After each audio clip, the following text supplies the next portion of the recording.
अस्सलाम वालेकुम, सत श्री अकाल, नमस्कार दोस्तों, स्वागत है आप लोगों को यूएई के नंबर 1 हिंदी समाचार चैनल यूएई समाचार में। अगर आपने चैनल सब्सक्राइब नहीं किया है तो चैनल जरूर सब्सक्राइब करें, घंटी जरूर बजाएं, नीचे लाल रंग का बटन जरूर प्रेस करें जिससे आप तक पहुंचते रहे यूएई के तमाम बड़े समाचार सबसे तेज और सबसे पहले। चलिए शुरू करते हैं यूएई के तमाम बड़े समाचारों की तरफ। आज यूएई गवर्नमेंट ने अनाउंस कर दिया है कि जितने भी प्लेसेस ऑफ वर्शिप हैं, यानी जितनी भी इबादत की जगह हैं, वो 30% कैपेसिटी के साथ में खोली जाएंगी 1 जुलाई से। ये जानकारी दी श्री सैफ अल दहीरी, जो कि प्रवक्ता हैं नेशनल क्राइसिस और इमरजेंसी मैनेजमेंट अथॉरिटी के। एक वर्चुअल प्रेस कॉन्फ्रेंस के द्वारा उन्होंने सोमवार को ये जानकारी दी। हालांकि जुम्मे की नमाज अभी फिलहाल सस्पेंड की हुई है आगे के नोटिस तक। उन्होंने ये भी कहा कि जितनी भी मस्जिदें हैं industrial areas, labour residential areas में, शॉपिंग मॉल्स में और पब्लिक पार्क में, वो भी बंद रहेगी अगले नोटिस तक। 13 अप्रवासी भारतीय एक प्राइवेट जेट पे पहुंचे मुंबई से दुबई, जिसके लिए तकरीबन 1,35,000 दिरहम चुकाए इन सब ने मिलकर। जानकारी दी एक अप्रवासी भारतीय श्री मुदस्सर अली ने, जो कि अभी तक विश्वास नहीं कर रहे हैं कि ये 4 महीने के बाद में वापस दुबई पहुंच गए। रेगुलर फ्लाइट्स के अभाव में इन्होंने एक फेसबुक ग्रुप पे ऐसे भी काफी सारे अप्रवासी भारतीयों से मुलाकात करी, जिन्होंने मंशा जताई कि वो सब दुबई पहुंचना चाहते हैं। फिर उसके बाद में एक पूरी प्लानिंग के तहत ये सारे के सारे काम को अंजाम दिया गया। के लिए उन्होंने अल मक्तूम एयरपोर्ट स्थित एक प्राइवेट जेट की कंपनी से ही हवाई जहाज किराए पे लिया और उसके बाद में सारी प्रक्रिया शुरू की गई GDFRA से अप्रूवल की। शनिवार शाम को 4 बजे इस प्राइवेट जेट ने उड़ान भरी मुंबई छत्रपति शिवाजी इंटरनेशनल एयरपोर्ट से और तकरीबन 5:45 पे पहुंचे दुबई। उसके बाद में कोविड-19 के टेस्ट भी हुआ एयरपोर्ट पहुंचने के बाद। इसके रिजल्ट तक इंतजार करना पड़ा अगले दिन 5 बजे सुबह तक। दुबई में हर साल गर्मियों के मौसम में होने वाले दुबई समर सरप्राइजेस की डेट्स का अनाउंसमेंट हो गया है, जो शुरू होगा जुलाई 9 तारीख से लेकर अगस्त 29 तारीख तक। इस बार ये इनका 23वां साल है। ये जानकारी दी है दुबई फेस्टिवल और रिटेल एस्टेब्लिशमेंट बॉडी ने, जो कि हर साल इस पूरे जितने भी फेस्टिवल्स हैं, जितने भी इवेंट्स हैं, उनको ऑर्गेनाइज करती है। इसके बारे में जानकारी देते हुए श्री अहमद अल खाजा, जो कि CEO हैं DFRA के, उन्होंने कहा इस साल काफी सारे फेस्टिवल और कैंपेन्स भी होंगे DSS के साथ में, जैसे ईद अल आधा जो फेस्टिवल है, जो त्योहार है, वो भी आ रहा है इन छुट्टियों में।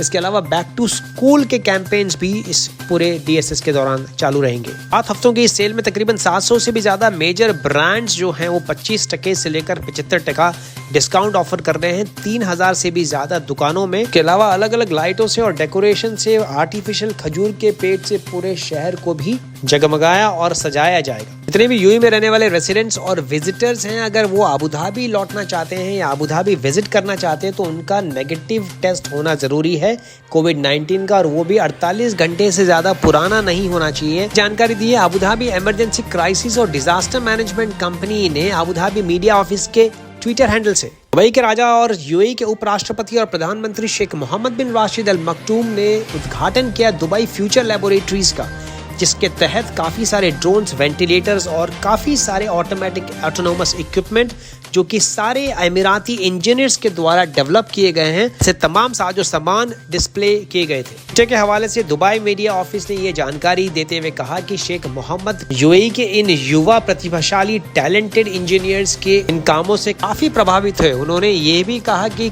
जितनी भी बारिशें हैं वो केवल एक छोटी सी बूंद से शुरू होती है और हर लंबी दूरी तय करने के लिए पहला कदम उठाना बहुत जरूरी है। और आज मैं काफी प्रभावित हूँ यूएई के युवाओं से और उनके टैलेंट से। पिछले 24 घंटों में 449 नए केसेस निकल के आए हैं कोरोना के, जिसको मिला के टोटल संख्या हो गई 48,246। वहीं दूसरी तरफ 665 नई रिकवरीज भी दर्ज की गई, जिसको मिला के टोटल रिकवरीज हो गई अब तक 37,076। एक नई मृत्यु भी दर्ज की गई, जिसको मिला के टोटल मृतकों की संख्या हो गई अब तक 314। आंकड़ों के हिसाब से अब तक टोटल एक्टिव केसेस हैं देश में 10,856। वंदे भारत मिशन के तमाम फ्लाइटों के टिकट कुछ चंद घंटों के अंदर ही समाप्त हो गई, जैसे ही डायरेक्ट सेल्स की शुरुआत हुई सोमवार को। ये जानकारी दी है एक एयर इंडिया के अफसर ने, जो कि दुबई स्थित टिकटिंग ऑफिस में कार्यरत हैं।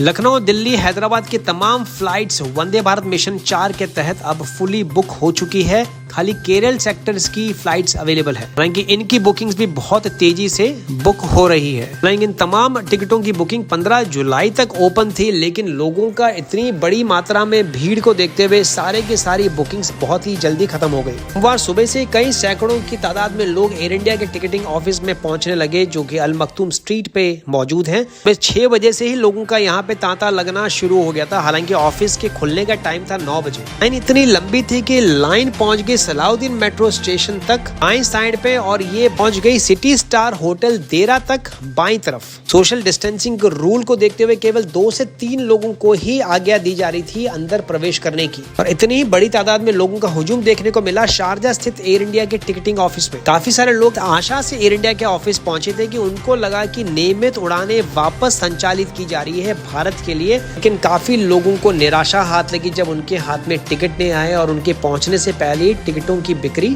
खत्म हो गई। लखनऊ के लिए चार्टर्ड उड़ानों का किराया 1500 दिरहम, जो कि बहुत ज्यादा है, और काफी सारे लोग जो हैं इसको अफोर्ड नहीं कर सकते हैं। ऐसे काफी सारे लोग मायूस नजर आए जब उनको टिकटें नहीं मिली। यूएई के एंटी नारकोटिक्स काउंसिल को एक बड़ी कामयाबी मिली है, जिसके तहत 25 मिलियन कैप्टागन ड्रग्स के पिल्स, जिनकी अंतर्राष्ट्रीय बाजार में कीमत 0.3 बिलियन दिरहम है, वो पकड़ी गई है। और ऐसे फी और कंसाइनमेंट्स को स्मगल करने की कोशिश को नापाक किया गया है। की जानकारी दी ब्रिगेडियर सईद अब्दुल्ला तुवार अल सुवेदी, जो कि डायरेक्टर जनरल है फेडरल एंटी नारकोटिक्स डिपार्टमेंट के मिनिस्ट्री ऑफ इंटीरियर में, और डेप्यूटी चेयरमैन भी है एंटी नारकोटिक्स काउंसिल के। शारजा पुलिस ने तकरीबन 423 गाड़ियों को जब्त किया है, जो कि काफी लंबे समय तक पार्किंग में या खुले इलाकों में पार्क की गई थी। इसमें से 4 गाड़ियां वांटेड थी सिक्योरिटी अथॉरिटीज के द्वारा। इसकी जानकारी दी लेफ्टिनेंट कर्नल हमाद अब्दुल्ला बिन कसमुल, जो कि डिप्टी डायरेक्टर हैं कम्युनिटी पुलिस डिपार्टमेंट के शारजा पुलिस ने। उन्होंने कहा कि शारजा पुलिस ने एक कैंपेन चलाया हुआ है शारजा म्युनिसिपैलिटी के साथ में मिलकर, जिसके तहत काफी सारी ऐसी गाड़ियां जो बिल्कुल छोड़ी गई हैं, काफी समय से पड़ी हुई हैं पार्किंग में, तो पर 48 घंटे के लिए पोस्टर या नोटिस चिपकाया जाता है, और उसके अंतर्गत कार्रवाई न करने पर ये गाड़ियां सीज कर दी जाती है, जिससे कि ये किसी और गैर कानूनी कार्रवाई या कार्यों में लिप्त ना हो या यूज ना की जा सके समाज कंटकों के द्वारा। जैसे शारजा पुलिस को इस बात की जानकारी मिली एक समाज सेवक के द्वारा कि करीबन 280 से भी ज्यादा जो कंस्ट्रक्शन वर्कर्स हैं वो रह रहे हैं एक अंडर कंस्ट्रक्शन बिल्डिंग में शारजा में। उन्होंने बिना किसी देरी करे पूरे इंतजामात के इन सब के रहने का, गाड़ी की व्यवस्था की, खाने की व्यवस्था की, और इनको एयर कंडीशन एकोमोडेशन में शिफ्ट किया गया। ये जानकारी दी है मेजर जनरल सैफ अल जारी अल शामसी, जो कि कमांडर इन चीफ हैं शारजा पुलिस के। ऑफिसर ने यह भी कहा कि पुलिस पूरा कोऑर्डिनेट कर रही है वर्कर्स के साथ में, एम्बेसीज के दूतावास के साथ में मिलके इनको वापस देश भेजने का। अधिकांश रूप से ये सारे के सारे लोग भारत से हैं, और या तो इनकी वीजा को रेगुलराइज करा जाएगा या फिर इनके वापस देश भेजने की व्यवस्था की जा रही है। पे रहने वाले एक बेरोजगार कंस्ट्रक्शन वर्कर श्री परसराम गोपू ने कहा कि वो बहुत ही तहे दिल से शुक्रगुजार हैं शारजा पुलिस के कि उन्होंने वाकई में इतनी मुश्किल घड़ी में इनका साथ दिया और खाना पीना और रहने की पूरी व्यवस्था की, और वो भी इतनी व्यवस्थित जगह पे। श्रमिक बंधु श्री लंबादी मोहन का कहना था कि इनके पास में कुछ भी नहीं था। काफी सारे अधिकांश रूप से लोग यहाँ पे जॉब ढूंढने के लिए आए थे यूएई में, और काफी सारे लोगों को काम से भी निकाला गया।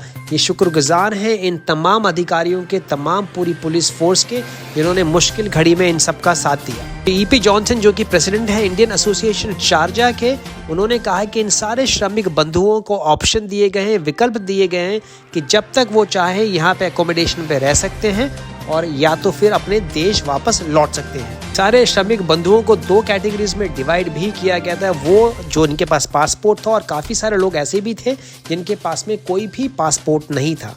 जिनके पास में पासपोर्ट था उनके टिकट्स की व्यवस्था की गई। अधिकांश रूप से ये लोग तेलंगाना से थे। वे सारे श्रमिक बंधु जिनके पास पासपोर्ट्स नहीं थे, उनके लिए आउट पास डॉक्यूमेंट्स का अरेंजमेंट किया है भारतीय मिशन के द्वारा। इन सभी श्रमिक बंधुओं को भारतीय दूतावास, कुछ समाज सेवी संस्थाएं, कम्युनिटी ऑर्गेनाइजेशन, शारजा पुलिस मिलके इनके तमाम खाने पीने, रहने और कपड़े लत्ते की व्यवस्था, फेस मास्क की व्यवस्था कर रही है। यूएई समाचार सैल्यूट करता है शारजा पुलिस और इन तमाम समाज सेवी संस्थाओं और भारतीय दूतावास के अधिकारियों के इस सराहनीय कार्य के लिए। आप अगर यूएई में और ड्राइविंग सीखना चाहते हैं तो आपके लिए एक बहुत ही अच्छी खबर है। आपको अब ड्राइविंग सीखने के लिए यूएई में अपने स्पॉन्सर से एनओसी लेने की ज़रूरत नहीं पड़ेगी।